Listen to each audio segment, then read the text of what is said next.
ซื้อ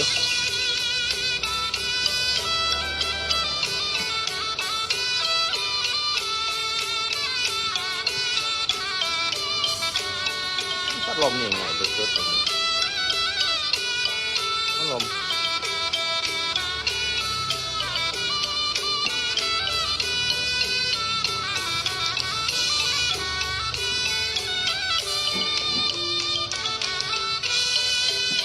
ความลงเอียงลงโ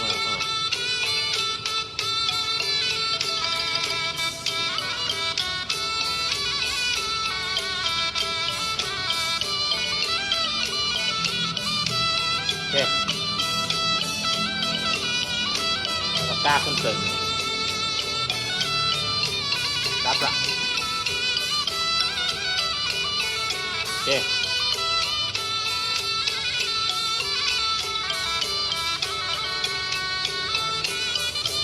พร้อมแล้วครับ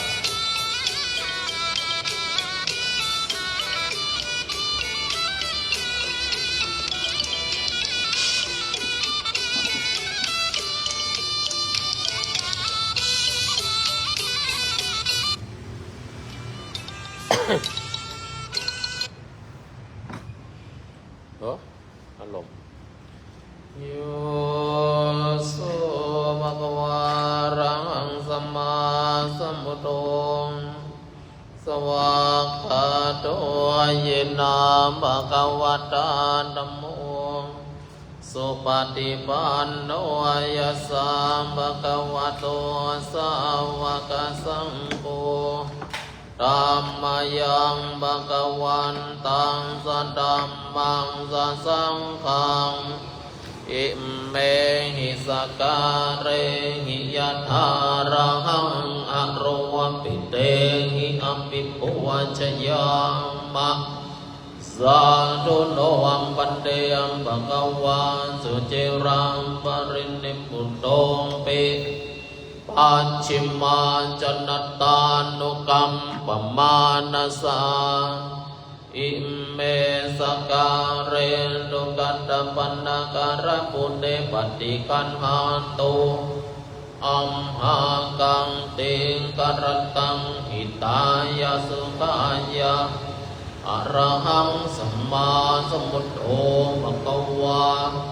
พุทธังภะคะวันตังอภิวาเทมิ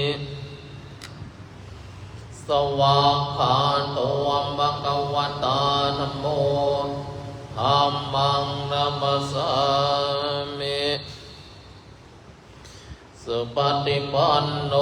ภะคะวะโตสาวกสังโฆสังฆังนะมามิอันนมยังบุรัสสะภะคะวะโตปุพพะกะนะมะกะรัญเจวะพุทธานุสตินยัญจะกะโรมาเสโมตัสสะภะคะวะโตอะระหะโตสัมมาสัมพุทธัสสะนะโมตัสสะโตอะระหะโตสัมมาสัมพุทธัสสะนะโมตัสสะภะคะวะโตอะระหะโตสัมพุท ธัสสะหันตังโอปะคะวันตังเอลายันโลกินตินสันโตวัมปุงกันโตอินติมปิโสมังคังวะอะระหังสัมมาสัมโตวิชชาจารณะสัมปันโนสุขโตโลกวิทูอนุต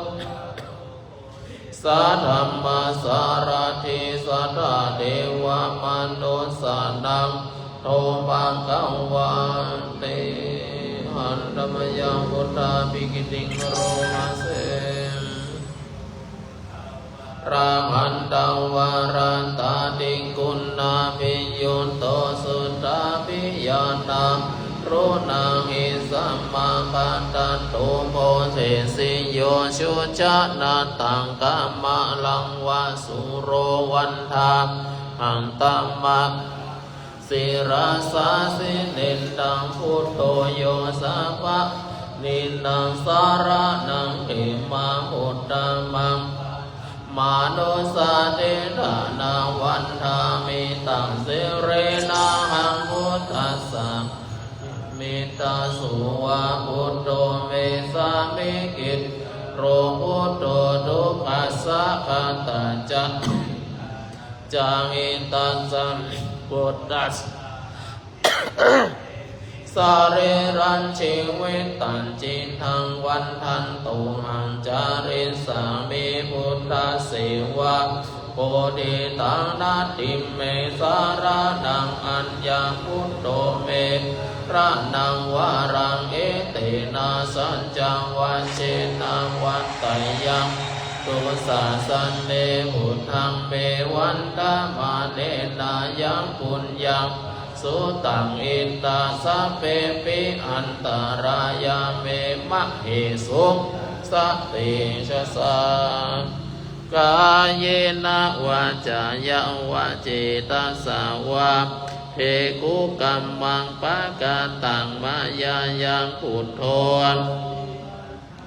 อัญจายันตังการันตเรสังวริตุงวะเตอันธรรมยังธรรมานุสติยังโรมาเสกาโตมะขาวะตาธัมโมสันติเตโกอาคาริโกเอหิปัสสิโกยิโกปัจจัตตังเวทิตาโพวินโยหิติอันธรรมยังธรรมาภิกิติงโรมาเสขาตันตาทิคุณนายโยขาวาสีนาสยโยโยมาคาปะกาปริยัตติโมฆะเพโทธัมโมกุโรกัปปาตนาทะทะทะริทะริวันธามหังตัมมะรังวาราธัมมะเมตังธัมโมโยภาปาเนนังสารนังเขมาบุตตมันตุติยานุสติฐานังวันทาตังเสเรนะหังธัมภิสัมภูวะธัมโมเมสามิกิสาโรธัมโมกัสสะปะตาจาวิทาตาจาตัสสะเมธัมมัสสะหังนิยาเทมิสาเรรัญชีวิตันจิทังวันทันปัญจาริสามิปัสสุปันติวันนะตังนัตถิเมนังอัญญังธัมโมเมสารานังวารังเอตินะจาวะเชนะวัตไตยังสัตตุสาสะเนธัมมังเมมาเนนายังปุญญังปัสสุตังเอตาสะเปปิอันตรายาเมมะเหสุสติชะสากายเยนะวาจายะวะเจตัสสะวะธัมเมกุกัมมังปะกะตังวายายังธัมโมกันหาโตอาจายังตังการันตะเลตุงวะธัมเมอันธรรมยังสังฆานุสติยังโรมาเสปาติมัน สุปฏิปันโนภะคะวะโตสาวกสังโฆญาญาติปันโนภะคะวะโตสาวกสังโฆมิจิภะคะโตสาวกสังโฆอิทังจัตตาริปุริสายุคานิอัตตปุริสัพเอสาภะคะวะโตสาวกสังโฆอาหุนายโยปาหุนายโยทัคคิ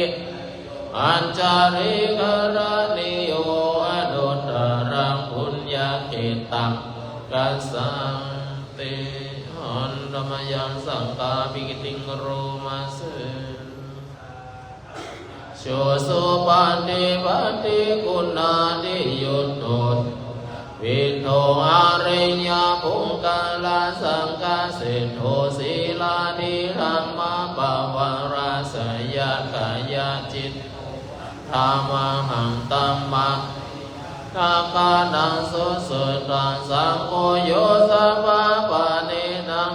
รานังเหมามุตตามังตติยานุสาเตตานังวันดามิตังเรนังหังสังฆาสาสะเมดาโสวะสังโฆเมกิสโรสังโฆโตกัสสะกตาจาวิราตาจาตัสสะเมสังฆัสสะหังนิยาเดมิสาริรัญชิตัมจิตังวันตันตุหังจาริสามิสังฆัสโสติปันนาตังนาทิเมสารานังอัญญังสังโฆเมนังวารังเอเตนะสัจจวัชเชนะวัตยังสาธุสัสสะเนมวันดามาเดนายังปุญญาปัสสุตังอิตาสัพเพปิยาเมมาเหสงตัสสะเตนะสากาหินาวาจายาวาจิตัสสะวาสังเทกุกัมมังปะกะตังมายายาสัพโพปฏิกัตอาจายันตังการันตเรสังวาเรตุงวะสังเข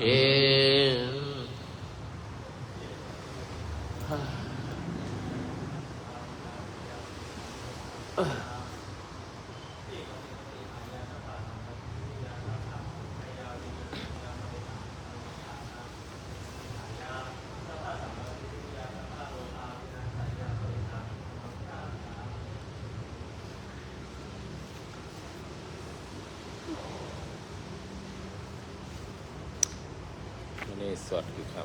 ำอันนี้สวด4 คำหริตวานาเมตังสเมตาภรันตาอวิกิตาจิตาปริตังพนันตุสักเคกาเมจะรูเปคิริสิกรตติจันตลิเควิมาเนทิเประเทจักาเมตรุวนาคาเนเกอวัตุเมเกเตภุมาจยันตุเทวาสระธรวิสเมยักขะคันดามนาคาติทันตาสันติเกยังมุนิรวัจนังสาธโวเมสุนันโตธรรมโสนาคาโรอยัมบรันตาธรรมโสนาคาโรอยัมบรันตาธรรมโสนาคาโรอยัมบรันตาสัพพันตาจักวาเรโสอันตรากัญจันโตเทวตาสัทธัมมังมุนิราชสาสุนันตุสัคขโมคคัทธังนะโมตัสสะภะคะวะโตอะระหะโตสัมมานะโมตัสสะภะคะวะโตอะระหะโตสัมมาสัมพุทธัสสะนะโมตัสสะอะระหะโตสัมมาสัมพุทธัสสะพุทธังสรณังกัจฉามิธัมมังสรณังกัจฉามิสังฆังกัจฉามิตุติยัมปิพุทธังสรณังกัจฉามิตุติยัมปิธัมมังนังกัจฉามิตุติยัมปิสังฆังสรณังกัจฉามิตติยัมปิพุทธัง รานังกัจจามิตติยัมปิธัมมังสรณังกัจจามิตติสังฆังสรณังจามิยัสสานุสารเนนะปิอันตาลิกิปิปานิโนปฏิตัมมะกัจฉันติภูมิยังวิยาสัมปันดาสัมภูปันดาวาชารัมหายาภาจุรามนาคานานานาจามุตานังบริตันตัมนัมมะเอวัมเมสุตังเอกังสามายังภะคะวะสวัสดิยังอาราติเจตังวันเนอันนันตปินติกัสสะอาราเมอัตระภูภวะชุมะมันเตสิภะโวติปะทันเตติเตปิกุวะภวะโตจะสุสุงภวังเอตตะโวจาหุตาบุปังปิกเวเทวาสุราสังกาโนสัมมุปายุลาหูอาโหสิทักขุหิกเวสะโกเทวานามินโดเทเวตาวะติงเสอามันติสิจิมาริสาเทวานังสัพพะมะคตานาอุปัชยากะยังวาสัมปิตตังวาโลมาหังโสวามะเมวะตัสสะมิสะมาเยจักขังโอโลกายะตามังเอโวตาจักขังโอโลกายะตังยัมภเวสติภยังวาปิตาตังวาโลมาหังโสวาโสปะหิยิสติจิเมนะจักขังโอโลยะตังอัตถะปัจจาปฏิสัพวาราชัสสะตะจักขังโอโลกายะทะปัจจาปฏิสัพหิโวเทวราชัสสะตะจักขังยัมภเวสติภยังวาสัมปิตตังวะมหังโสวาโสวะเมยิสันติโนเจกายติสาเทวราชัสสะตะจักขังโอโลกายะทะอัตถะปัจจาสะเทวราชัสสะโลกายะตามรุณาสาหิโวเทวราชัสสะตะจักขังโอโลกายะตังยัม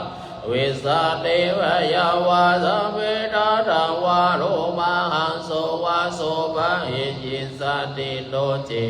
รุณาสาเทวราชัสสะตะจักขังโลกายะทะอาชะอิสานัสสะเทวราชัสสะตะจักขังโลกายะทะอิสานัสสะหิโวเทวราชัสสะตะจักขังโอโลกายะตังยัมเวสาติภยังวาสัมปิตตังวาโลมาหังโสวาโสภะหิยิสติติเอตังอุปันนังกเวสังกัสสวะเทวราชติวานามินโทหะจักขังโอโลยะตังยาปฏิสัมวะเทวะ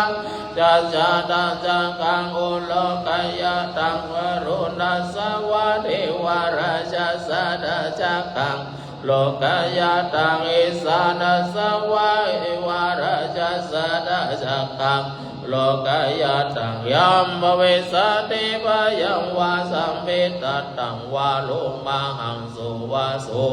หิเยตาปิโนปิภะหิเยตาตังกิสาหิโตตาหิกัปปุหิภิกขเวเทวานามินโท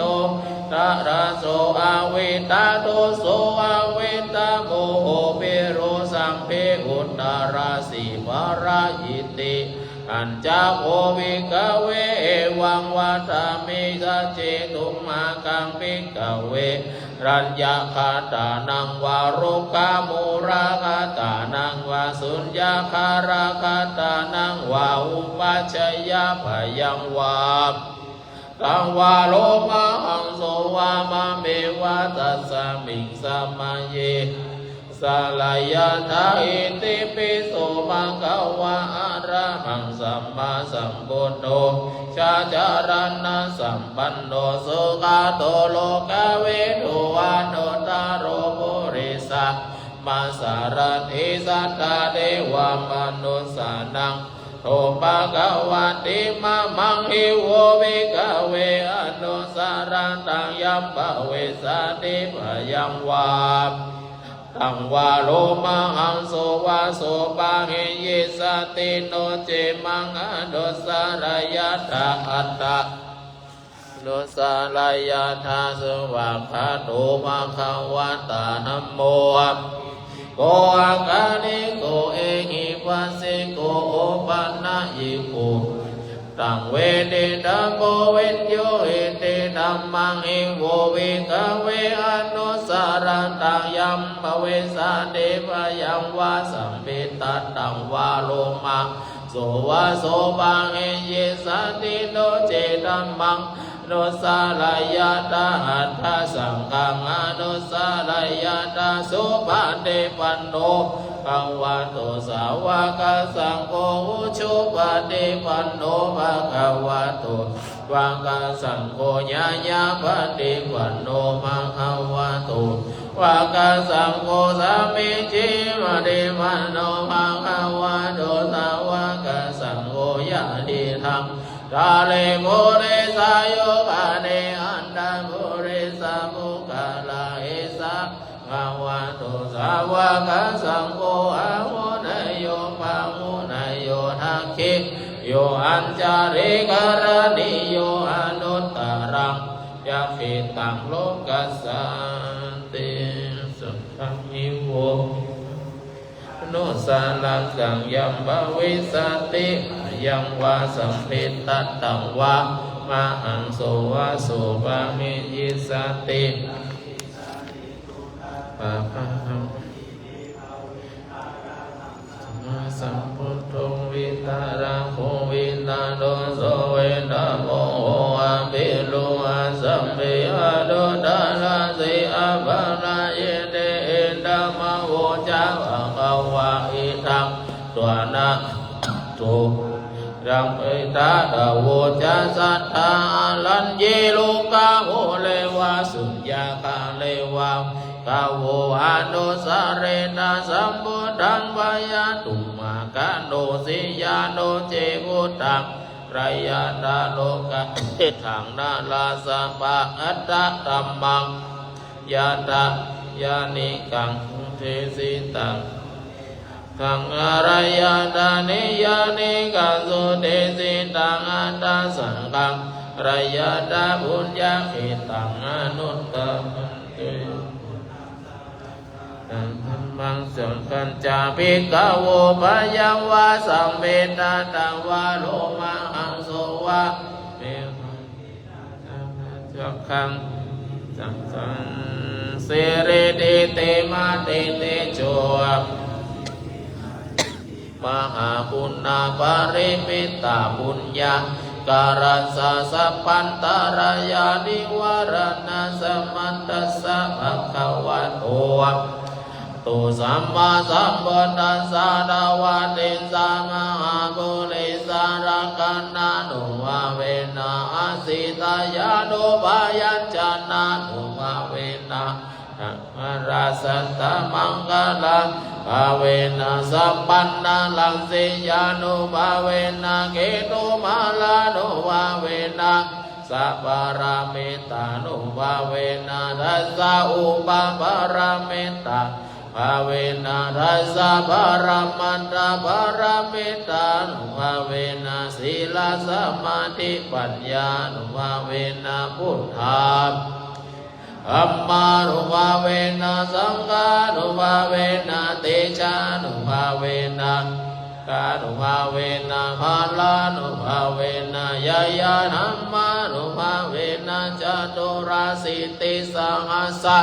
มัคคันธานุภาเวนะนาวาโรกุตระธัมมะภาเวนะอัตตังกิกามัคคานุภาเวนะอัตตาสัมมาปัตติยานุภาเวนะสัพพัทละปิญญานุภาเวนะจตุสัจจญาณะภาเวนะทัสสะภารยานะภาเวนะสัพพัญญุตญาณานุภาเวนะเมตตากรุณามุทิตาอุเบกขา ตินาตานุภาเวนะรัตตนัตยาสารนานุภาเวนะตุยงังสัพพะโรคาโสอุปัตตวะทุกขโทมานะสุปายาสะนัสสันตุสัพพะอันตรายาปิ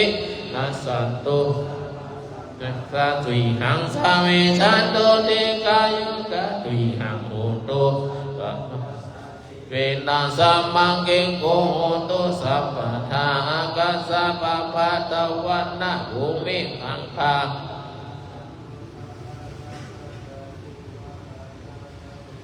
อนุรักขันตุชยสนากตาวุตตาเจตวมารังจตุสัจจังวัตาราสังเกปิวิงสุนาราสัมปะตังอังการาทโยพุทธาตวิสันตินายกะปันติติตาไมหังมัตตะเกติมุนิสาราสีเสโตนัมโมนาวิโรจันติสังโฆปันติติโตไมหังสัมปะอุณาคันโลหัตเยเมอนุรุนโตสาริปุตโตจันตกินเนโกตัญญูปินติปังกัสสมิปิกามาตุ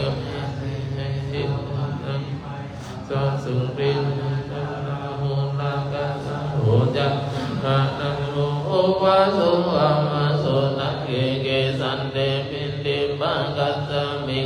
ริโยวะภะภะกะโรนิสินโนสิริสัมปันโนสุวิโตมุนิพุงโวกุมารังกัสสะโพเทโรมะเอสิจินตวัง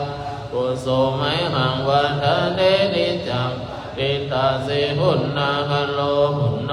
โกลิมาโลจักอุปาลิกาสีวะเลเมปัญจมหาเทระราเตติระกามะมาสีสาสิติมหาเทระกาวัตตาสิโนรัสสะสิสุสันติตารัตตานังปุระโตอาสิกินเนเมตตาสุตตะกังอังคเสจนังอติอังคุลิมาลากังกันดามุระปาริตัญญาตนาติยะกังกังอังคเสจนังอาสิเสสาวการสันติตาชินานังอัมมาปังกาลาลังกเทวะสะตุเมสังกิจจินาสัมมาสัมพุทธปัจจเรเอชาชาตาวะหิราชาตุปัตตวะเสสาวินายายันตุอนันตาเตจัสสะชินนาปัญจารามัญจเมวิหารันตมาหิตาเรสัตตาปะเรนตุมังเตมหาปุริสสัมภาอิจิวะเมกะโตพระโคพุทธานุภาเวนะจิตุมัตตโวธัมมานุภาเวนะการิสังโฆสังฆานุภาเวนะจิตันตรายโยธัมมานุภาวะปริโตติจยะปัญจาราหันนาราสหะดานิติตาจะปัจจเวกิตัวยังจีวาระโคตังตังยาวะเทวะสีตัสสะปันตัญญาอุณหัสสะบันทิอัตยะมังคะสังวันตันตปัสปัสสัมภัสสะนัมปันติอัตยะเทวะโกวินนังจาทานาทังอัจฉมัญญะปัญจเวกิตัวนันทตุปาริภูโตโสอวายนาปัจจายนามันดานายนาวิภูสนายาวะเทวะริโกยัสสะทิติยายาปนายาวิหิสุภารติยาทุกขาหายาอิติปุรานัญจเวทนาวันจาเวทานังนาอุปาเทสะเมยตราจเมอนาวาจตาจะภาสุวิหารโรจติชะมยาอัมปัญจเวกิตาเสนาสนัง ริพุตตันตายาวะเทวาสิตัสสะปัตติงาตายาอุณหัสสะสัมมากัสสวัตตะปัสสิริงสัมปัสสัมพัสสะนังปัตติกาตายาเทวะสุปาริสยาวิโนรันนังวันิสันลานารามะธังมัญญาปัญจเวกิตัวปัจจยวิสัญจปริกาปริมุตโตโสเอวะอุปันนานังวยาปฏิกานังเวทนานังอัตยาอัปยามัจจปารมัตตาติภูมานังเทวานังสันตังโสตจันตุมหาราชิกาสัตตามนุสาเวสุจตุมหาราชิกานังเทวานังสัตตังสุตวาทวาติงสาเทวาสาเวสุตวาติงสานังเทวานังสัตตังสุตวาวาสัตตมนุสาเวสุยามานังเทวานังสัตตังสุตวาตุสิตาเทวาสัตตมนุสาเวสุตุสิตานังเทวานังสัตตังสุตวานาราติเทวาสัตตมนุสาเวสุนิมมานาราตินังเทวานังสัตตังสุตวาวิตาวาสวัตติเทวาสัตตมนุสาเวสุนิมิตาวาสวัตตินังเทวานังสัตตังสุตวามากายกาเทวาสัตตมนุสาเวสุเอตัมมะภวตานาสิยังอิสิปัตตะเนมิฆาทาเยอนุตตะจักกังภวติตังอัมปันติวันติยังสัมมันเดนะวามเอเวนาวามะเรนาวาพรัมมุนาวาเกระจิวาโรกัสสมินติอิติหะเตนะคะเนนะเตนะยาวะพรัมมโลกัสสันโตอะโภคัจจิอายัจจาดัสสะสังฆสีโลกาธาตุสังฆังปิสัมปะปิสัมปะเวทิอัปปะมโนจะโหระโลวาโสโลเกปตุระหุติกัมเมวะเทวานังเทวานุภาวังอัตตะโภมังคังวาอุทานังยาสิวัตตะโภโกทัญโยอัญญาสิวัตตะโภโกทัญโยติอิติหิทังยัสสะมะตุโกทัญญาสะอัญญาโกทัญโยนะเววานะมังโอสิตินัมมะจักปวัตตนาสุตตังนิตติตังตุกัปปตังยาปัตตายนิพยาสุกัปปตายนิสุกาอุนตุสัพเพปิสัตตปัตตาจามเมสัมปตะบุญญาสัมปตะสัมเปเทวาวาสัมปติสิทธิยานันดันตุสัตตายาสิรังรักขันตุสัพพตาภวันนาวิรัตาหุนตุเทวตากตาสัพเพพุทธาวรวัตถพันเจกานัญจยังภรังอารามันตานัญจเตชินังวิสัพพโสภวตุสัพพมังคารังราคันตุสัพพเทวตาสัพพะภาเวนัสัทธาสุธีภวันตุเทภวตุสัพพมังคารังราคันตุสัพตาสัพพะมโนภาเวนัสัทธาสุธีตุเตภวตุสัพพมังคารังราคันตุสัพพเทวตาสัพพะนุภาเวนัสัทธาสุธีภวันตุเตมาธิตั้งใจทำสมาธิส่งบุญไปถึงทหารผู้ปกปักรักษาประเทศชาติได้ถูกลูกปืนถูกระเบิดแล้วก็ชาวบ้านที่อพยพที่ไม่ได้อพยพถูกลูกหลงลูกปืนจากข้าศึกที่ได้ล้มหายตายจากไปแล้วขอได้รับส่งส่วนไปสู่ภพสุคติที่ดี ตั้งใจทำสมาธิภาวนาพอสมควรแก่เวลา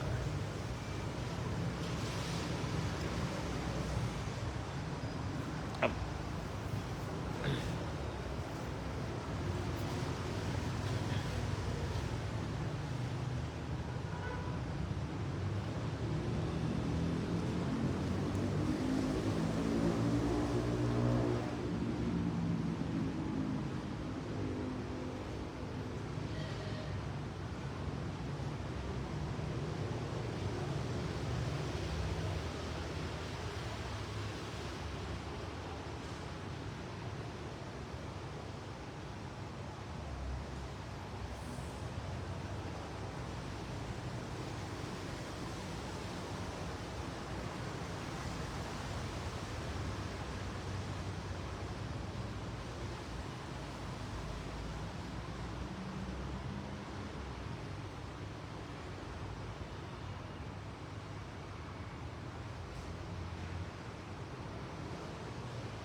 สมควรเจอละ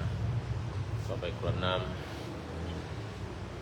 จิตส่วนรวมส่วนไปถึงผู้วัยชนทหารทั้งหลายหันธรรมยังอุทิศนาทิฏฐานาคาถาโยพนามะเสปุญญากรรมเมนาอุปัชฌายาคุณโนตาราอาจัตยุปการะจามาตาปิตา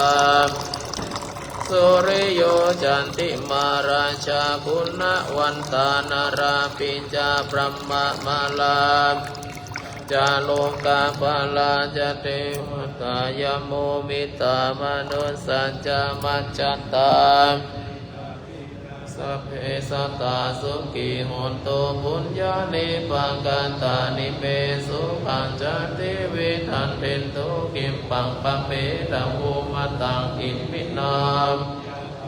นาอิมินาอุติเสนาจาคิปังหังสุราเพเจวะตันอุปาทานาเจตนังเยสันตเนยาวานิพานาโตมามานัสสันโตสัพพันตาเยวายาตาชาโตโอโชจิตังสันติปัญญาสันเลโกวิริยมินามาราราบันตุโนกัสสังกตุนจาพุทธาทิปาวาโรนาโตธัมโมนาโตวาโรตโมนาโตปัจเจกาวุโตจะสังโฆนาโตติสุธัมมานุภาเวนะมะโรกัสสังพันตุนะ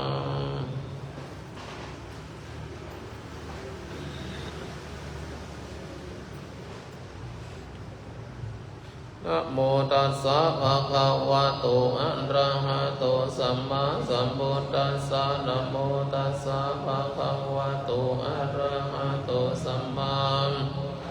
นะโมตัสสะภะคะวะโตอะระหะโตสัมมาสัมพุทธัสสะโอชะนิยังมหาเจติยังสัพพะลังพุทธัสสะสันเนมโนหะระสะโมระนังโลกะโมลิติวิสุทธังเอตัมปิสัสสะโตสัมมาหิโตนะมาเมหังอิมินังสุขิโตโหมินิพพโยติ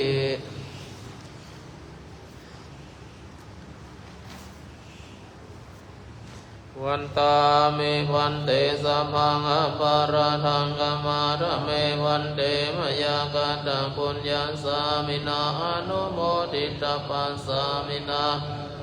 ยังไม่หังตาทัพพังสาธุสาธุอนุโมทามิวันตา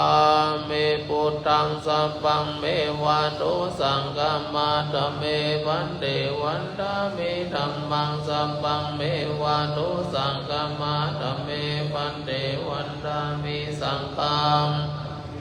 โตสังฆมาตเมวันเตวันตาเมกโรอุปัชฌาจาริเยสัพพังเมวะโตสังฆมาตเมวันเตวันตาเมวัฏฐานังสัพพะธามิราเมปันดาสีมายังสัพพังเมวะโตสังมาตเมวันเตวันตามิเจติยังสัพพังสัพพะภาเวสุวัติติตาสริรัตถะอาโพธิพุทธารูปัสสักการังสันตานาคาโลเกเทวาโลเก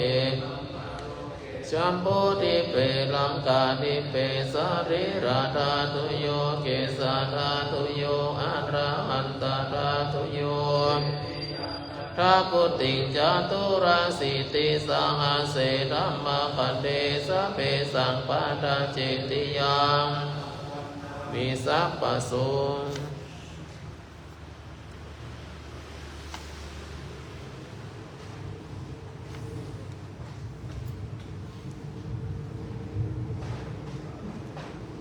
โดยสุเทพสุวรรณเจติยังเกสาวารามัตตาตุงคังวารัญญาตาตุงสุเทวะ กังหาราเทเวหิสัพพะปุจิตังอหังวันทามิสัพพทาปัญญวาจันติมาอิวะทารายังปิตังกัตเยสัสนานิยานิเกติโมกขปัฏฐมะวารังอัปปยะรานังอะระหังสัพพะโสปานังธัมมังอุปัชชังอะเปตัวปัตตะจิวารังยังชาตังมัชฌิปุชาสวาหา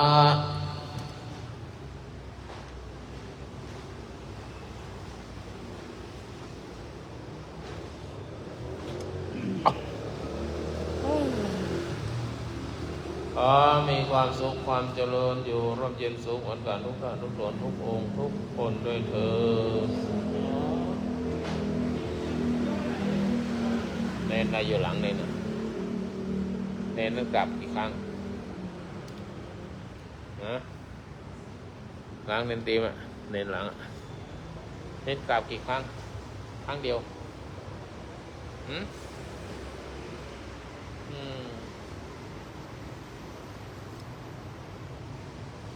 จบแล้วโยมโมทนาสาธุนะขอให้มีความสุขความเจริญร่มเย็นเป็นสุขบุญกุศลทั้งสามนี่หมดในเช้าทำวัดเช้า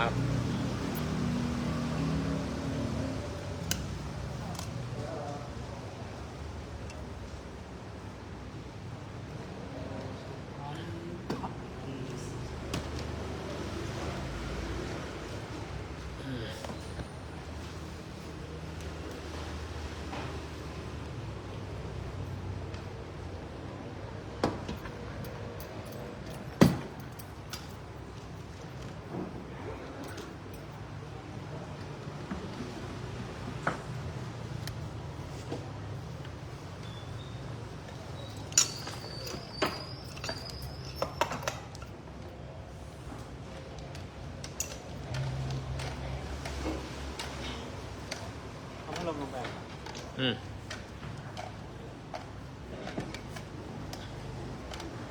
เอาน้ำเนี่ยใส่นี่ให้เต็มแล้วก็กวาดทิ้งใส่ให้หมดมาใส่โน่นดิ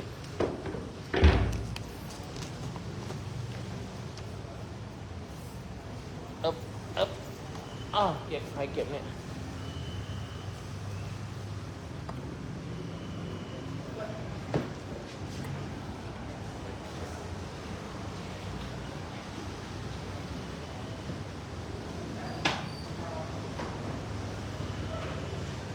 ทำวัดเสร็จแล้วโอ้สุนัขดำไป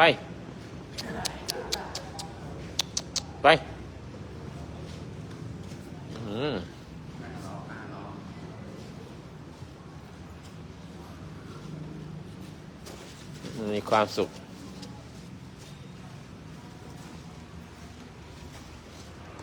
วัดเสร็จเรียบร้อยแล้ว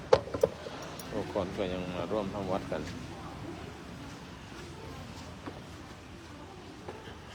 ฝนยังตกอยู่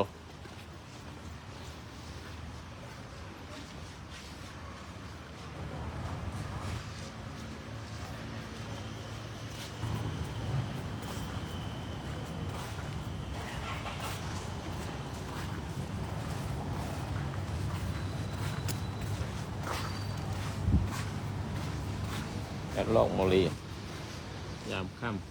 ำหลวงหมอลี่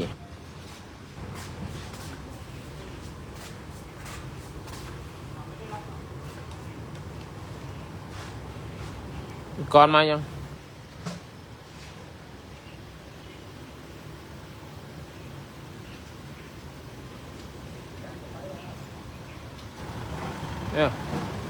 เดี๋ยวกดน้ำก่อนกดน้ำก่อน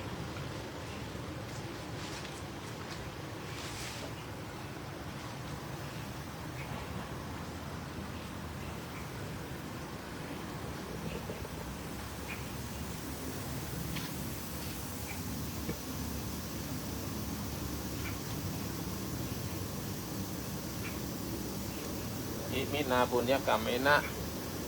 ได้บุญกุศลทั้งหลายที่ข้าพเจ้าบำเพ็ญมาทุกภพชาติทั้งอดีตชาติปัจจุบันชาติบนทานศีลภาวนาศีลสมาธิปัญญาบุญกิริยาถูก3บุญกิริยาถูก10บนได้กรรมบารมีทั้ง30ทัศกุศลความดีทั้งหลายทั้งหมดทั้งปวง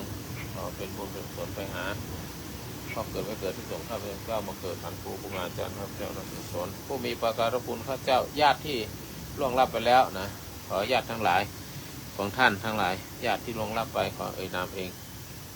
สันเสด็จปู่สันทัพเถิดพระเสด็จหลวงพ่อสมเด็จพระสมเด็จพระพุทธเจ้าล่วงลับไปแล้วขอรับส่งสนสุขสุขที่ดีและที่สมุทรสงสารไปถึงอดีตเจ้าวัดที่สมุทรสงสารญาติที่ยังมีชีวิตอยู่ให้พระสงฆ์สอนญาติที่ล่วงลับไปมีพ่อแม่เป็นต้นพ่อที่เป็นญาติที่สงฆ์สอนชนฟ้าแต่ญาติมีชีวิตอยู่มีความสุขความเจริญความเจริญจะได้สงฆ์สอนตัวเป็นความเป็นที่ญาติที่เป็นเจ้าความเป็นความสงฆ์ตัวจะได้เกิดไปในที่สมุทรสงสารไปถึงครูบาอาจารย์ผู้มีพระคุณพระเจ้าพระผู้การทุกคนเข้าประชาพระภูมาธรรมยกโควิโรมพระพุทธเจ้าพุทธลุงก็เชื่อมโยงเป็นสิ่งเดียวเราทุกคนนี้เราเป็นสิ่งที่เราผมเราจะรอดจะได้เราที่จะได้ในมันเดียวกันในสิ่งที่จะได้ท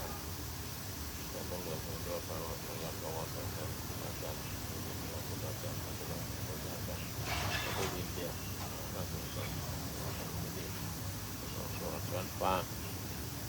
และคนที่มีชีวิตอยู่มีความสุขความเจริญที่สมุทรอดีตเจ้าวัดพระสงฆ์ทำในสงฆ์สมเด็จเป็นสอนเน้นแล้วตรงสดในอดีตลงนอนนักภาพไปแล้วพระเราสวดเกิดเทวดาว่าลงเรียนพระปู่เขาพญานาคราชยาสีปีไฟกุมภาพันธ์สมัติปู่เทวงศ์นันทนาราชต้องสอนทุกขเทวาทวเทวาปัปปะเทวาภูมิเทวาจตุมหาราชิกาเทวดาดาวติสาเทวดาจตุมหาราชิกาเทวดายามาเทวดาสุสิตาเทวดานิมานติเทวดาพระนิมิตาพระสติเทวดาพระพรหมทุกชั้นโลกทุกชั้นเขามีส่วนในภูมิเขาเกิดเถิดที่ดูสมควรรับใครหลวงปู่ดูหลวงพ่อหลวงปู่วุฒิหลวงพ่อเด็กเทวโกพระสุสวรรณแดนสุขาวาสเถิดเมสโมสนสนนะฮะยานังจะโลกมีทางจะเอามณีมนันเป็นมต้องเทวดาสาวพุทธโลกโลกลงไปเทวดาและการผ่านโลกเป็นสนที่ส่วนสนหาที่เจ้าว่าเป็นผู้ทรงเลยเป็นสัมภาระของเลยผู้ทรงสอนหาผู้สร้างโลกดียามหาราชพระเจ้าติโลกราชจะเป็นอนุมังแก้วมีเกียรติที่เราทำให้ชีวิตในที่ที่เราที่เจ้าตัวมาราชจะเกี่ยวนรัตน์ร้อนแล้วก็ผู้ทรงดีผู้สร้างโลกในที่ไหนมาข้าวเราทันทั้งหลายได้ที่สมุทรสอนหาทุกท่านทุกตนองค์แล้วเราที่ทรงสอนไปถึง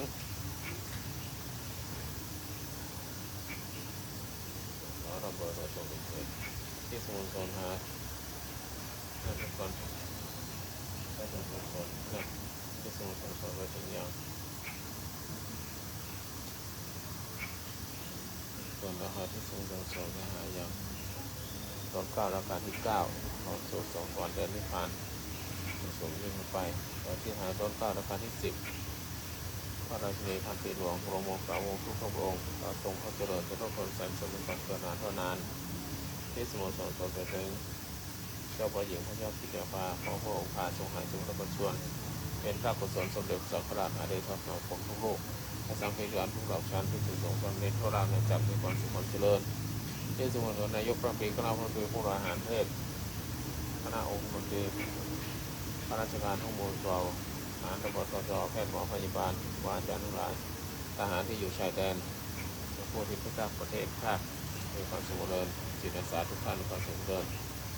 ข้าราชบริพารในบัตรเจ้าอยู่หัวเขามีความสุขเจริญคณะองค์พระตรีทานองค์พระตรีคณะสตคณะสวทานสวทานนำไปการขอให้มีความสุขเจริญทุกคนกัน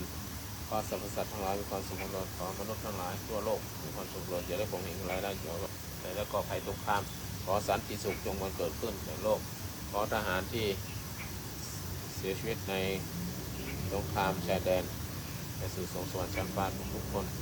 และชาวบ้านทั้งหลายที่เสียชีวิตขอไปสู่สวงสวรรค์ชั้นฟ้าได้รับอานิสงส์ผลนี้ด้วยเกินและขอให้เพื่อนๆและข้าพเจ้าและเพื่อนๆทุกคนอยู่ในห้องนี้จงมีแต่ความสุขความเจริญเข้าถึงธรรมถึงสูงยิ่งขึ้นไปอายุวโนสุขังพลัง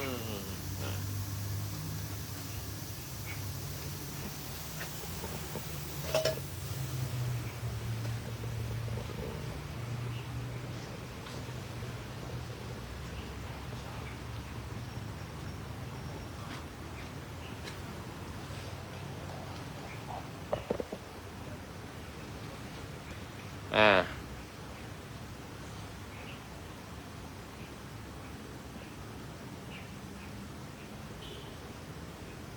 อยุติการถ่ายทอดสดไว้เพียงเท่านี้ ขอความสุขความเจริญจงมีแด่ทุกท่านทุกคน เจอกันใหม่พรุ่งนี้เช้าตี 5:15แล้วก็20:00วันนี้เจอกันที่ห้องคุณมณิธรสำหรับTikTok ขอความ